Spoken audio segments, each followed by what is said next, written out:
Hello সকলকে, তো আজকে আবারও চলে এসেছি আরও আরেকটা ভিন্ন স্বাদের রেসিপি নিয়ে। তো আজকে মা তোমাদের বানিয়ে দেখাবে রুই মাছের চপ। তার জন্য লাগছে রুই মাছের 3টে পেটি নিয়ে নিয়েছে, আর লাগছে পেঁয়াজ রসুন যা যা লাগে আর কি। আর দেখো মা মাছটাকে সুন্দর করে কাঁটাগুলো ছাড়িয়ে নিয়েছে, আর তেলটা বাদ মাছের যে চামড়াটা সেটা বাদ দিয়ে দিয়েছে। তো তারপর কি করছে দেখো, মাছের ওপরে পরিমাপ মতো বেসন দিয়ে দিয়েছে, তারপর দিয়ে দিচ্ছে পেঁয়াজ রসুন আদা, তো এই ধনেপাতা।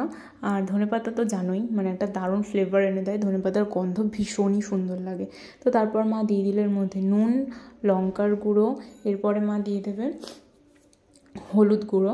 তো এই সমস্ত কিছুকে ভালো করে একসাথে তারপরে মিক্স আপ করে নেবে। আর যখন আচ্ছা এর মধ্যে মা একটু দিয়ে দিল খাবার সোডাটা মানে খাবার সোডা বলতে ইটস বেকিং সোডা। তো এটা দিলে এই জিনিসটা মানে যেটাই করছো না কেন, চপ বলো কিছু বলো, একটু বেশ সুন্দর ফুলো ফুলো হবে, ভেতরটা স্পঞ্জি হবে। আর তারপরে মা অ্যাড করে দিয়েছিলো সুজি, যাতে জল জল ভাবটা থাকলেও মানে চলে যায়। যাই হোক, আর জিনিসটা একটু কুড়মুড়ি টাইপস খেতে হবে। তো তারপর দেখো মা ভালো করে জল ছাড়া, আগে ধরো পেঁয়াজের মধ্যে একটু জল থাকে, ঠিক আছে, তো ভালো করে মেখে নিল। জল পরে খুবই সামান্য লেগেছিলো। তারপরে দেখো ভালো করে মেখে নিয়ে ঠিক এরকম করে গোল গোল করে শেপ দিয়ে নিচ্ছিলো। তোমাদের যার যেরকম ইচ্ছা শেপ দিতে পারো, ঠিক আছে। তো আমার স্পেশালি এটা গোল গোল শেপটা পছন্দ, তাই গোল গোল করে শেপ দিয়ে নিচ্ছিলো। তো দেখো কত বড় বড় মানে 3টে মাছের কত বড় বড় হয়েছিল শেপগুলো। তো তারপর ফাইনাল কড়াইতে তেল গরম করে একদমই সোজা জাস্ট ওই গোল গোল আকৃতির যে শেপগুলো বানানো হয়েছিল মাছের, ওইগুলোকে ছেড়ে দাও।